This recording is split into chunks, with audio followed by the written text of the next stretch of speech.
Welcome to All Right in Sin City, a podcast about writers and writing in the Windsor-Detroit region. Your podcasters today are Irene Moore Davis, author, educator, and local historian.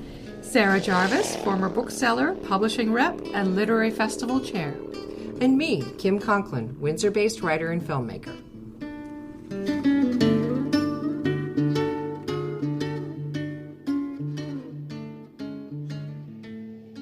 Our guest today is André Narbonne. A marine engineer by first trade, André Narbonne was living out of his duffel bag when he arrived in Halifax on a damaged tanker in the mid-eighties. He completed 2 degrees in English at Dalhousie University, where he was a Killam Scholar, and his Ph.D. in Canadian literature at the University of Western Ontario. He is a former chair of the Halifax chapter of the Canadian Poetry Association. His short stories have won the Atlantic Writing Competition, the FreeFall Prose Contest, and the David Adams Richards Prize, and were anthologized in Best Canadian Stories. He teaches English and creative writing at the University of Windsor and is the fiction editor of the Windsor Review. His latest book, Lucien and Olivia, was longlisted for the 2022 Scotiabank Giller Prize. Welcome, André. Thank you. Thank you for having me. Well, congratulations on the success of this book. A long listing for the Giller Prize is no small thing. Your main character is a marine engineer, and although he is well-read, he has trouble writing down what he wants to say while he's working on board ship. Were you able to write while you were on your working days on board ship? I used to write 8 to 12-page letters.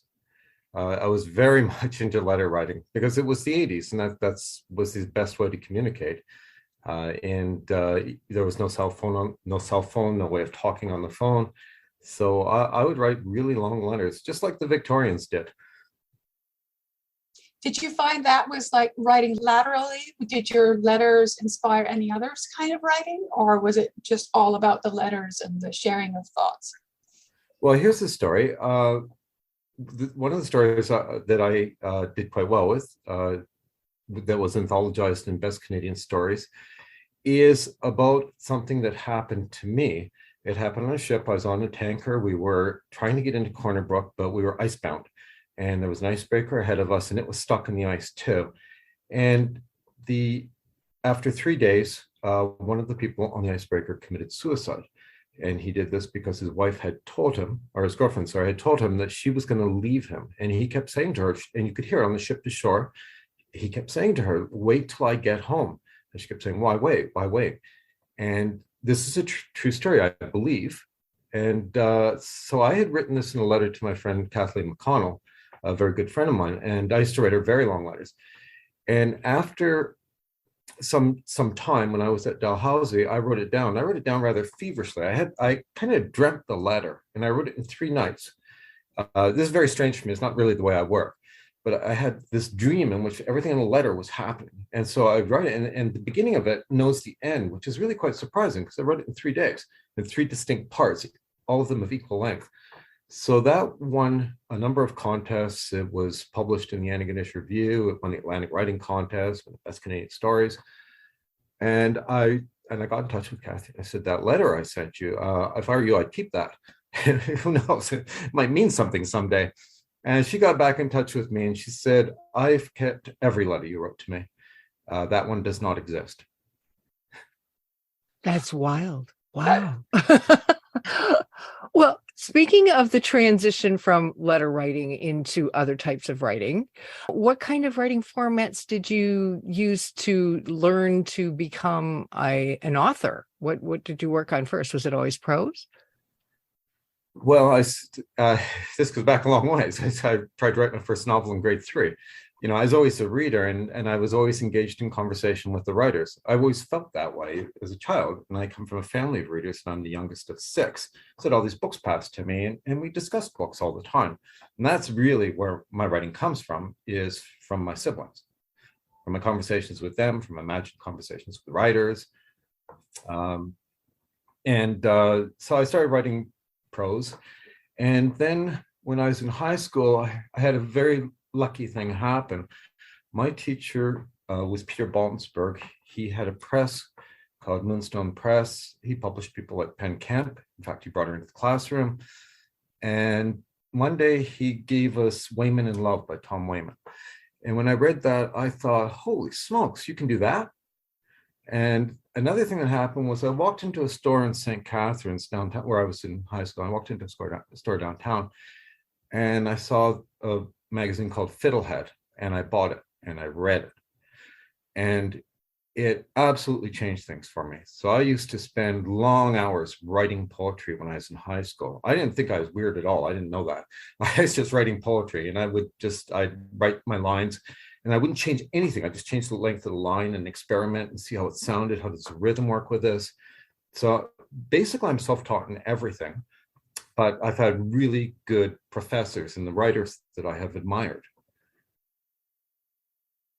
You've already named a couple of authors that were inspiring to you. Who else had work that inspired your early explorations into writing? Well, I read Melville very early. I read Herman Melville as a child. What is it? No, my brain is just going. The Man Who Can Talk to the Animals. Dr. Dolittle. Yeah, I read that at a young age. I read, of course, as everyone does, C.S. Lewis. And boy, in The Lion, the Witch, and the Wardrobe, that's what a professor is supposed to be, this character. The early stuff was there. Jules Verne, Journey to the Center of the Earth, I read when I was about 9, and that shows up in my novel because the main character's ideal is to go to Iceland, which he only understands through that book. He doesn't realize that it's the 80s and you can just fly there. He thinks it's this pristine landscape where there's no billboards or anything. And then he goes and looks for travel to Iceland.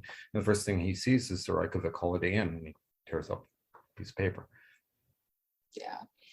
It seems like both of the main characters, Lucien, you just mentioned, have issues with articulating their feelings. With Olivia, even though she's a philosophy student, a trauma interferes with her being able to open up to Lucien. Is this as much an exercise in expressing town versus gown, everyday workers in connection with students, as this is an unfolding love story? For example, when Lucien says that all of his friends are on the ship, but doesn't want to introduce them to Olivia. He sees his life as divided, and she's the one who's going to tell him, no, it's not. You're just one person. The issue that they both have is that they're deep. I wanted to write a story in which the conflict was that the people were basically deep, and they were doing these things that were hard. His life is really hard on the ship, and I tried to make that as immersive as possible because I've been there, so I can describe it that way.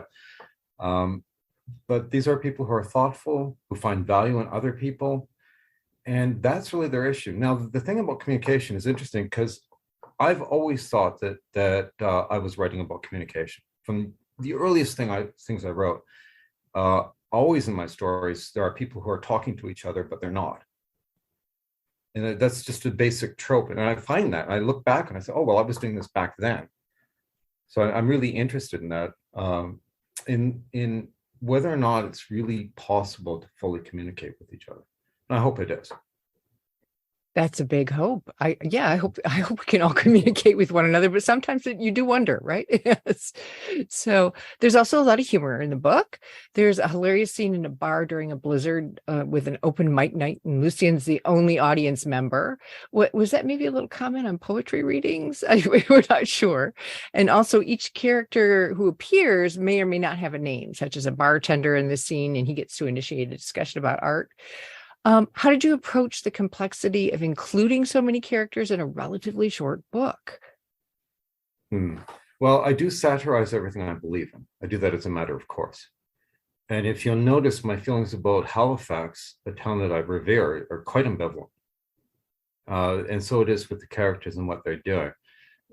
There are really bad people who show up at poetry readings and read real stupid poems. And there are. And then there are people who are committed to a sense of audience and they do good work. So it's that way. It's like when the man comes into the bar and starts playing a song, which is based on an actual song that people play a lot in the bars. some people just have no sense of audience, and the book is critical of that. How do I get them? I want everyone to be alive. One of my favorite movies is Roman Holiday. And if you watch this movie, there are no paper thin characters. Even the landlord, the taxi driver at the beginning, he's saying, I got to go, Bambino. They all have something to say, something expressive of some sort of idea of who they are. And I thought, if I can do that, even if the characters are in some way, well, I don't actually have vice characters, but if they're difficult, if they're troublesome, at least they're talking from something, some perspective, even if it's a perspective of failure, is in the bartender artist who's really a failed artist. Or the poets who are failed artists. But what the poem that the woman reads, I hope it's hilarious, but it's also about what the book is about, which is about relations and how dangerous they are, and how things can go so bad. What is it about the voices of these characters that impact Lucien in the story? How do those voices affect him? Well, Lucien doesn't always hear things. He means well. And you see, he does mean well. And basically, I set his character up really early after his affair or tryst with Kathy, is that he wants to love in a way, be loved and love in a way that's overwhelming and inevitable. And that is the epic question of the book. Can this happen? So that's what's happening. But then there's all these things that are attaching to it that you might not notice. It's the study of class, race, women's reproductive rights. All these things are in it. And he doesn't always notice what's happening, but there's this firm, honest thread in him that negotiates through all these things. The fact is that despite what he says to Sylvia, I don't know how to be honest, he can say that because he's trying to be honest. On their first date, Olivia and Lucien read Under the Volcano together, silently. Other books seem to take their place as settings, characters, as much as references in this work. How did they make their way into this story? My wife and I, before we got married, used to go for dates in which we would sit in Ottawa and read. We would just find a nice place to read. And one of the things I love about my wife is that we can be in the same room and not talk. And still, there's still that sense of love. So the books are there. Notice that she says you read such important books. Under the Volcano is perhaps my favorite book. It would depend on my mood. Great, great book. And so I had them reading it, but this is not a romance book. So two people are romantically, just like in love with each other, reading this book about this drunken ambassador who's essentially tottering towards suicide. And they're falling in love with each other. So I like the irony of that. I tried to do that, the Spock falls in love sort of thing that's not supposed to happen is going to happen, because it does happen, and because it produces immediate conflict. I want to say this. One thing I realized, like, if you notice this in the book, he keeps being called weird. Everyone notices how odd he is. This is the truth of any book. And in this, I'm actually giving writing advice in the book, is that the main character is always the strangest person in the world of the book. Atticus Finch is the strangest person in his town. Nick is the strangest person in The Great Gatsby. The main character is, and then you have this immediate environmental conflict going on, and you want conflict. So that's what's happening with them. I'm sorry, I think I've gotten a little bit astray. We were talking about books. There I go. The books, it's typical. I wanted Kathy to say what she said about vampires because I thought that was very funny and very much in character. And everybody was reading Anne Rice back then. Whether in the city of Halifax or on board a ship heading to anywhere, or Olivia talking about Halifax being made of wood and always having to be fixed, or ships that literally have been scrapped. How much of the seeming impermanence of the settings matters to this narrative? Well, thank you. It's critical. And when I first arrived in Halifax, I was on a tanker that almost sank. We spent 7 months doing repairs, and I decided to stay because I really liked it. But what I hated was the architecture. all these wooden quadrates. Does anybody have an idea? And I know this is what Olivia says, and Olivia just chastises herself for being so silly as to, take issue with the town. But then I realized that the beauty of this city for me was that it does keep rebuilding. You have to, plank by plank, every 100 years, these houses replace themselves. And if you walk down Halifax on a spring day, you'll hear people working on the houses. You'll hear that sound, the ripping, shrieking nails. It's one of the sounds of Halifax. I don't know if people notice it. And the ships, by the way, every ship I ever sailed on has been scrapped. And before I had stopped sailing, a lot of the ships I'd sailed on had been scrapped, because that's just the way it goes. And you catch another ship and you stay afloat. And that's how we do it.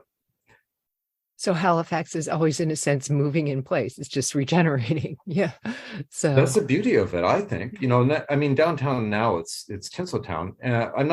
I was there recently, and I'm not angry at it. A lot of the people there, my friends there, I talk to them, I say, I think that the city's done very well for itself. And they're aghast, because I'm fairly conservative about these things. I like things to stay pretty. And here it is, it's actually catering to the tourist class. But I think you give that to the downtown core in any city. You give that up, okay? But by and large, Halifax has done very well for itself. So, what aspects of your writing do you feel is important to share with your students at this point in time? I don't sell myself to the students, and I'd rather show them other things. I know a lot of people do this, and they're speaking from their strengths. And when I was writing, I was speaking from my strengths. But I don't teach me. I just feel very awkward about it. If they want to discover it, I'll talk to anyone about it. And my students inevitably do find stuff of mine and talk to me about it. But I'd rather teach something by another professor here. And I love teaching Alistair. Alistair would come into the classes, and people would line up to sign books, and I'd rather do that. But I do. Okay, so don't get me wrong, though. I teach from the perspective of somebody who reads like a writer.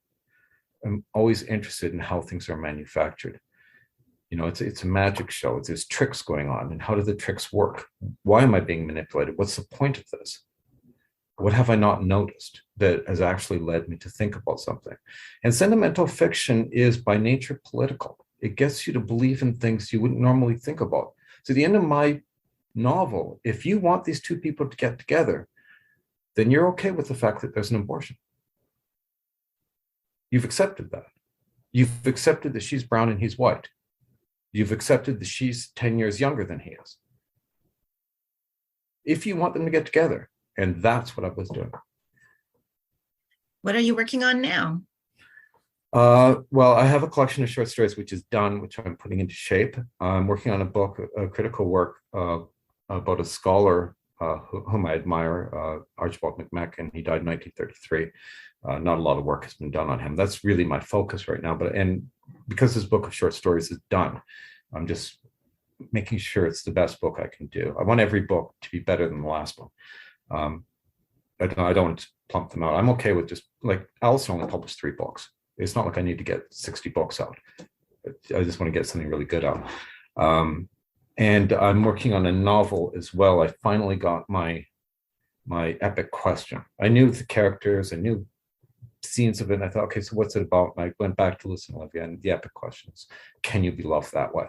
So I've got a question. I came up with that 2 days ago. So the novel's a thing. It's going to happen. But hopefully this one won't take 5 years. That's great. We'll look forward to it. Would you like to read from some of your work for our listeners? Sure, yeah. This is true, by the way. Excuse me. A cadet on the Sioux River trader, he spent mornings on watch, looking out the gangway door, seeing the river wake up, the St. Lawrence below Montreal, reeds and fog, lights blinking on one at a time. One dark morning, a dog barked, challenging the trader's passage. He couldn't see the dog. It remained a sound. He tried to memorize the bark, assuming every day had to matter. Later that summer, he heard a second dog. He had gone to sleep as the ship steamed up the Saguenay in the direction of Tracy, woke up in the larger of 2 towns sharing a bridge. Not Tracy, just somewhere. It It was noon and he had 4 hours. He was wandering the downtown, 3 steeples, 1 stoplight. Not Tracy was one of those towns where Catholicism or aluminum is the main industry. Trying to find a place to sit where he wouldn't have to talk to anyone. Thinking on a park bench, trying not to be seen, he became aware of trouble. Followed the smell of smoke to the river, saw it thicken and curtain the far shore. Another 3 steeples stood above the smoke, looking back at the 3 on his side. He heard later that after the fire, there were only 2. A dog barked balefully across the river, unseen, the I am here of an animal. For years, he thought he'd wake up one day in a place he couldn't name, a place with 2 steeples, and would know the town by its bark. For a decade, he willed the sound to return, aggressive, challenging, above all, familiar. I just want to say, if I could add one thing about books and about influence, I couldn't have written this book if I hadn't read Casey Plett's Little Fish. Now, this is not about the same thing at all, but what I really admired about her book was that she didn't explain herself, she just did it. You want to understand this? You try to understand it. I'm not going to explain this. That had such a big influence on me. I thought, okay, now I can write this. I can see how this is done. And the other one was Love Story. What can you say about a 24-year-old girl who died? That she loved the Beatles, Beethoven, Bach, and me, but not in that order. So, I mean, Eric Segal in this classic 1970s book kills off the main character in the first sentence. And yet, 200 and some pages later, you try and resist it. You try not to cry. He's like daring you, and he does it. Yeah. If I could do that, that's power. Because the first time somebody ever read something of mine and told me they cried, I thought, yeah. For sure. And we'll certainly put a link to Casey Plett's Little Fish in the show notes for this, because it is fantastic. It'll knock you sideways. And your book is fantastic too. So thank you so much for sharing that with us. Thank you for your time today. Yeah. Thank you. I'm grateful to be able to do this. Thank you.